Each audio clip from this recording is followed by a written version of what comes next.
नहमदुहु व नुसल्ली व नुसल्लिमु अला रसूलिहिल करीम अलैहि व अला आलिहि व अस्हाबिहि अजमईन। अम्मा बअद फ़अऊज़ु बिल्लाहि मिनश शैतानिर रजीम। बिस्मिल्लाहिर रहमानिर रहीम। क़ाल अल्लाहु तबारक व तआला फ़िल क़ुरआनिल मजीद वल फ़ुरक़ानिल हमीद। अल्लज़ीना युमिनूना बिल ग़ैबि व युक़ीमूनस स्वलात व मिम्मा रज़क़नाहुम युनफ़िक़ून। वल्लज़ीना युमिनूना बिमा उन्ज़िला इलैका व मा उन्ज़िला मिन क़ब्लिक। सदक़ल्लाहु मौलानल अज़ीम। इन्नल्लाह व मलाइकतहु युसल्लूना अलन नबी या अय्युहल्लज़ीना आमनू सल्लु अलैहि व सल्लिमू तस्लीमा। दुरूद पाक पढ़ लीजिए तमामी अहबाब। अस्सलातु वस्सलामु अलैका या सय्यदी या रसूलल्लाह व अला आलिका व अस्हाबिका या सय्यदी या हबीबल्लाह। गिरामी कद्र हज़रात, आप हज़रात की और मेरी खुशनसीबी है कि हम सबको करीम आका सल्लल्लाहु ताला अलैहि वालैहि वसल्लम की इज़्ज़त व नामूस और आपकी ख़त्मे नबुव्वत के हवाले से मुनाक़िद इस प्रोग्राम में, इस कॉन्फ्रेंस में शिरकत का मौका मिला है। ये हमारे लिए काबिले सदफ़ख्र है। अल्लाह करीम हम सब की हाज़िरी कबूल फरमाए। मुफस्सल बयान तो इंशाअल्लाहुल अज़ीज़ मेरे बहुत ही काबिले सद इज़्ज़त व एहतराम मुजाहिद ख़त्म नबूवत, बल्कि इस मैदान के शहसवार जनाब मोहतरम बदियुज़्ज़मान भट्टी साहिब क़िबला और उनके बाद शेखुल हदीस व तफ़सीर जामिउल माक़ूल व मनक़ूल हाविल फ़ुरूइ वल उसूल हज़रत क़िबला शेखुल हदीस अल्लामा ग़ुलाम रसूल कासमी साहिब क़िबला वो फरमाएंगे। और उनसे कबल बरादर मोहतरम हज़रत अल्लामा मौलाना पीर मोहम्मद अली शाह साहब वो भी अपना खुतबा इस्तक़बाल में भी होगा और ख़त्म नबूवत के हवाले से भी होगा, वो भी फरमाएंगे। मेरे तो इल्म में भी नहीं था, बस फरीदी साहब ने ऐलान फरमा दिया। शाह साहब क़िबला की शफ़क़त है कि याद फरमा लिया। गिरामी क़द्र हज़रात, एक बात अर्ज़ करना चाहूँगा। मसला ख़त्म नबूवत के हवाले से तफ़सीलात तो आगे आप सुनेंगे, लेकिन एक बात अर्ज़ करूँगा कि ये जो एक तो मोबाइल फ़ोन है ना, ये हो सकता है हमें अपने में बिज़ी रखे, इधर तवज्जो ना करने दे। इसलिए कोशिश कीजिएगा। मेरी जो मारूज़ात हैं वो चलो किसी ने इग्नोर भी कर दी तो कोई बात नहीं, लेकिन आगे जो उलमाए किराम के खिताबात हैं वो हम तनगोश होकर सुनने वाले हैं। और ये मसला भी ऐसा नहीं है कि हम इसको इग्नोर कर दें, कि हम अपने फ़ोन के अंदर बिजी रहें कि हमारी जो तस्वीर इधर आ रही है, नहीं, जो एक कैमरा ऊपर चल रहा है ना, बस उधर तस्वीर आ जाएगी, वही काफ़ी है। इसमें ना भी आई तो कोई बात नहीं। कोशिश कीजिएगा उलमाए किराम के खिताबात को, उनके मलफूजात को हम तवज्जो से सुन सकें, क्योंकि हम लोग लग गए हैं चस्के वाली तकरीरों पर, शेर व शायरी पर, सुर पर। वो सुर में लग के हमारी सुर ख़त्म हो गई है, तो अब हमें वो किसी चीज़ की सुर रहती ही नहीं है। और ये हकीकत बात है कि बयान करने वाला चाहे वो कितना मर्जी शरीयत के खिलाफ बोल जाए, चाहे वो नामूस रिसालत व सहाबा वाले बैत के खिलाफ बोल जाए, हम कहते हैं भाई सुर है, बस ठीक है, उनकी सुर चंगी, सानू सुर कोई नहीं होती। तो हमें ज़रूरत है कि हम अब इस मैदान से थोड़ा निकलें और इल्मी दुनिया में कदम रखें। उलमाए किराम के इल्मी जो खिताबात हैं उनको सुने हम तनगोश होकर, ताकि कल को हम किसी यहूदी से, किसी ईसाई से, किसी बद मजहब से, किसी मिर्जाई से बात करनी पड़े तो भाई वो उन्होंने हमसे दलील मांगनी है, शेर नहीं मांगना। बात समझ रहे हैं कि नहीं आप? वो हमसे दलील मांगेंगे कि भाई दलील से बयान करो। मिर्जाई से बात हो जाए, वो कहे कि हयात मसीह पर दलाइल, तो हम कहें कि मियां मोहम्मद बख्श साहब ने ये फरमाया है।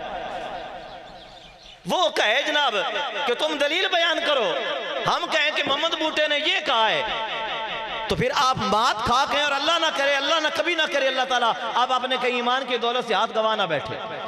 इसलिए ये फिक्रिया जुमले आप हज़रात की खिदमत में कि इस मैदान से निकलें, इल्म की दुनिया में कदम रखें, ताकि पता चले कि हमारे असलाफ ने काम कितना किया और ख़त्म नबूवत के हवाले से हमें सबक क्या मिलता है।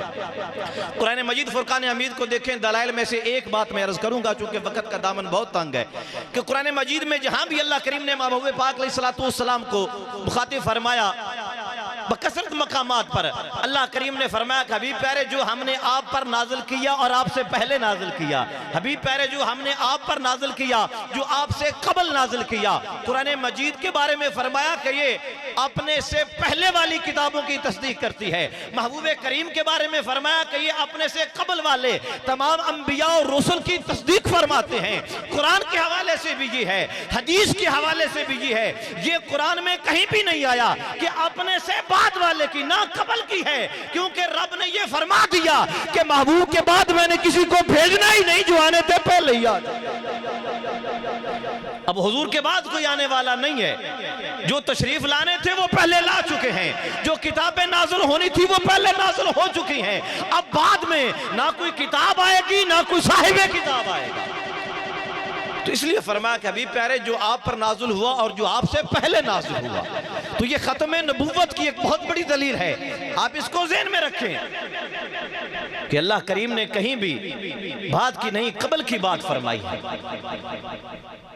और ये एक बहुत बड़ी बात और बहुत बड़ा नुक्ता है, वो बिल्कुल आसान सा है, ज़हन में रखना भी कुछ ज़्यादा मुश्किल नहीं है कि कुरान भी पहली किताबों की तस्दीक फरमाता है। आज हम ज़ख़ीरा हदीस को देखें, ज़ख़ीरा तारीख़ को देखें, ज़ख़ीरा सीयर को देखें, तो हर किताब के बारे में ये मिलता है कि तौरात में ये मौजूद था कि ईसा अलैहिस्सलाम ने फरमाया, मूसा अलैहिस्सलाम ने फरमाया कि मेरे बाद फलां नबी तशरीफ़ लाएंगे, मेरे बाद फलां नबी तशरीफ़ लाएंगे।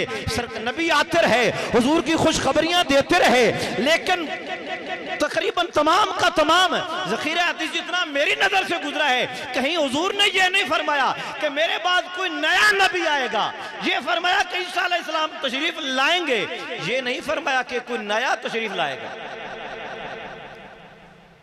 ये जरूर फरमाया कि ईसा अलैहिस्सलाम तशरीफ लाएंगे, लेकिन वो भी बहैसियत नबी, नबी होंगे जरूर हैं अब भी, लेकिन बहैसियत नबी तशरीफ नहीं लाएंगे। नबूवत उनके पास है, लेकिन वो हुजूर के उम्मती की हैसियत से तशरीफ लाएंगे। नबूवत होने के बावजूद शर्फ उम्मत उनको हासिल होगा, वो करीम आका के उम्मती की हैसियत से तशरीफ लाएंगे, नया नबी। और ये ख़त्म नबूवत का माना भी यही है कि हुजूर के बाद अब कोई नया नबी, जी हाँ, अब कोई और नया नबी। ख़त्म नबूवत का माना मफ़हूम उलमाए किराम आपको तफसील से बयान फरमाएंगे कि अब कोई और नया नबी पैदा हो सकता नहीं। ईसा अलैहिस्सलाम तशरीफ लाएंगे तो वो भी हुजूर से पहले तशरीफ ला चुके हैं, दोबारा तशरीफ लाएंगे। कुर्बे क़यामत, ये उनकी क़यामत की एक निशानियों में से निशानी ईसा अलैहिस्सलाम की आमद है। तो ग्रामी कदर हजरात, मसला ख़त्म नबूवत के हवाले से एक बहुत बड़ा अहम काज है, दीन का बुनियादी मसला है, दीन की इसास है ख़त्म नबूवत। अगर ख़त्म नबूवत के मामले में जरा से भी लचक आ जाए तो समझे ईमान की पूरी इमारत में ही लचक आ गई, इस्लाम की पूरी इमारत में ही लचक आ गई है। इसलिए कभी भी अपने ईमान और अपने अकीदे में ख़त्म नबूवत के हवाले से हमें कमज़ोरी नहीं दिखानी चाहिए, लचक पैदा नहीं करनी चाहिए। जो बद मज़हब और गुस्ताख मिर्ज़ाई कादियानी, ये भी याद रखें कि इनको आमदी ना कहा करें।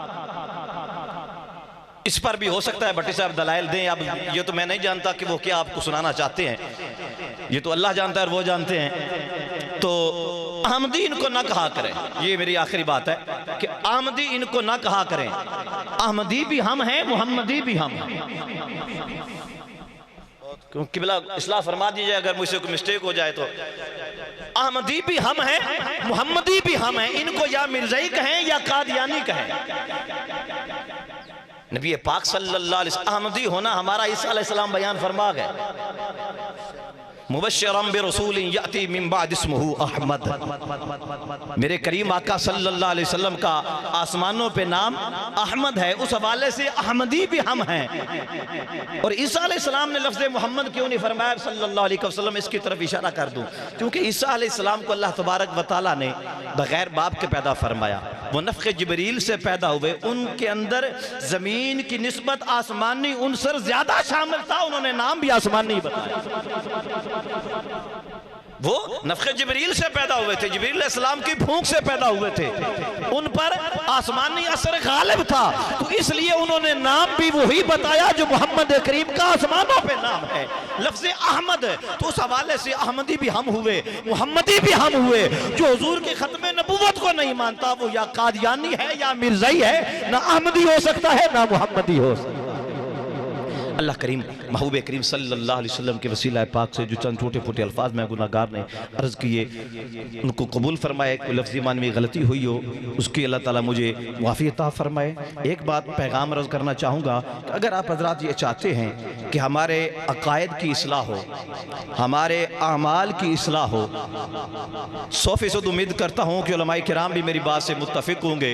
अगर आप ये चाहते हैं कि हमारे अक़ायद की इस्लाह हो, हमारे आमाल की इस्लाह हो, हमारे कल्ब की इस्लाह हो, तो क़िबला कासमी साहब की तकारीर को जरूर सुना करें, उनकी तसनीफात को जरूर पढ़ा करें। ये ऐसे आलिम रब्बानी फ़कत मौलवी नहीं है, अल्लामा गुलाम रसूल कासमी साहब क़िबला तशरीफ लाने वाले हैं अभी तक, तो आलिम रब्बानी हैं, आलिम बाअमल हैं और आलिम हक हैं। आज कई बिक गए, कई पटड़ी से उतर गए, कोई किसी तरफ चला गया, कोई किसी की गोद में जाकर बैठ गया, और ये वो हैं कि जो हक की आवाज़ हमेशा से बुलंद करते चले आ रहे हैं, जो रूहानी शख्सियत भी हैं, इल्मी शख्सियत भी हैं, अमली शख्सियत भी हैं। तो इनके बयानात को, इनकी कुतुब को ज़रूर पढ़ें भी, बयानात को नेट पर से ज़रूर सुने भी। इंशाअल्लाह ताला ईमान की इस्लाह भी होगी, अमाल की इस्लाह भी होगी, कल्ब की इस्लाह भी होगी। अल्लाह करीम तौफीक नसीब फरमाए। आमीन बिजाहिन नबील अमीन।